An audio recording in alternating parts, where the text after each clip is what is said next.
5 key movements for those over 50 to do on a daily basis. If you are over the age of 50, I want to give you 5 movements to do each day to improve your strength, your mobility, and if done every single day, can really ward off those weak areas of the body that show up and are more obvious the older we get, the stiff areas, the tight areas that are very common in those over 50. So we're going to work from the bottom to the top. We're going to do full movements of the body to address everything from your feet, hips, low back, shoulders, all the way to the neck. This is going to be addressing full body movement for you to get you feeling good, looking good, moving good. So it's a full body transformation. Exercise number 1, I would recommend for almost everybody. I've been doing this one since in my 30s on a daily basis. It's called sit back and squat. So I got a chair. You'll want something you can lean against. It could be a countertop, anything that's stable, that's not going to move around too much on you. And you're essentially going to put your hands, your arms on that table like you're leaning over. And you kind of already get a little bit of a stretch in the back right there.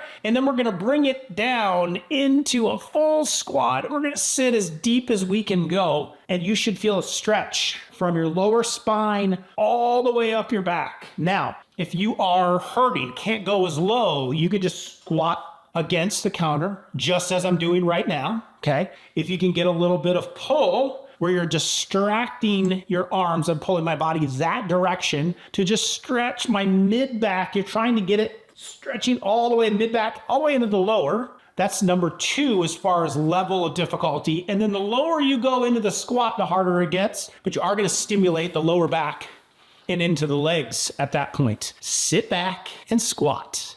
Exercise number 2, heel lifts. Very important for the stability and the balance of our legs. And this is a huge issue. Lots of falls, lack of mobility, lack of confidence, lack of athleticism limits us in the activities that we want to do, let alone being stiff and sore. This is going to be a simple heel lift. Starting with both legs, you're going to extend all the way up onto your tippy toes if you can. Be sure to hold on to a wall or a countertop or a chair to help you get stabilized to avoid any falling. And you're going to pause at the top and then come back down slowly. And then you're going to go again. Pause at the top and come back down slowly. And then when it gets a little more comfortable doing just 2 legs, now go to 1. And this can help balance both legs, strengthen them. It's very good for your calves. And if you deal with any kind of swelling, the veins in your legs require a pump, a movement of the muscles to get the fluid back to your heart. They don't have their own pump. Now, like the arteries do, that has a pump, veins do not. This is your pump. But this is incredibly important for balance, for strengthening heel lifts. Both legs, then 1 leg. I would start with 3 sets of 10, and you could break that up of all 3 sets of 10 on both legs, or a set of 10 on 1 leg, a set of 10 on the other, and a set of 10 with both together. I would recommend doing the sit back and squat for 30 to 60 seconds at least once, if not 2 to 3 times a day. Okay, number 3, internal and external hip rotations. Hips become a very painful, tight, sore, and problematic area for those over 50. Here's how you can take care of them on a daily basis. Both legs down, flat, bring 1 knee up, 90-degree angle, and you're going to rotate your leg in as far as you can. You're gonna feel this on the inside of your thigh and hold, and then you're gonna rotate out and hold. 3 to 5 second hold, getting a stretch. You're gonna notice maybe that one or the other side is a little more tight. That's the area you need to put a little bit more work on. My internal rotation is a little bit easier than my external rotation. So we need to work on those hip flexors.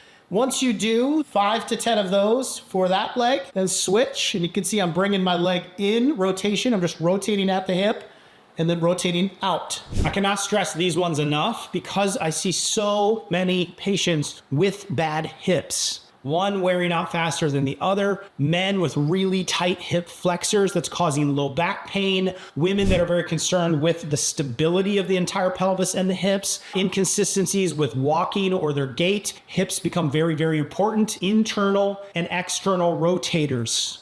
3 to 5 seconds each way, 5 to 10 times each leg every day. Number 4 is for the shoulders. As we've rounded our shoulders, too much sitting, bad posture, sleeping on our shoulders, direct damage to our shoulders. How do we strengthen them, hold an upright posture, and keep ourselves in good posture as we get over the age of 50? Super important. First step, walk your fingers up the wall. Step close to the wall so your nose is almost touching. Bring your whole body with you. Don't stick your neck and head forward.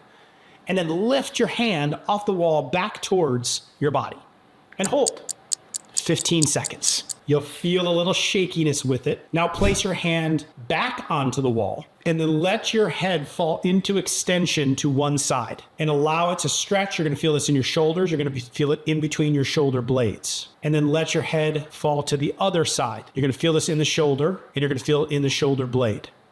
You'll go ahead and switch and go to the other side, the other shoulder. And this is going to lead us into exercise number 5. While you're in that position, walk a hand back up the wall, keep it against the wall, and now let your head extend backwards. And hold it in extension. This is going to be really good for in between the shoulders, for helping the hump in between the shoulders that forms. You're going to hold that for 15 seconds. If there's any dizziness, hold on to the wall. Don't overextend if it hurts you. And then let your head fall the other direction with that hand up and hold that for 15 seconds. And then go ahead and switch and do the other arm, extending the head both ways. And now you've also addressed the roundedness that starts to happen in the back of the neck. Helps to give the neck some good extension from a day full of forward head posture. You're now helping that head be more upright and keep you upright. 5 main exercises to be doing, especially if you're over the age of 50 on a daily basis. And if you want to know what exercises to not do on a daily basis, especially if you're over the age of 50, check out this next video.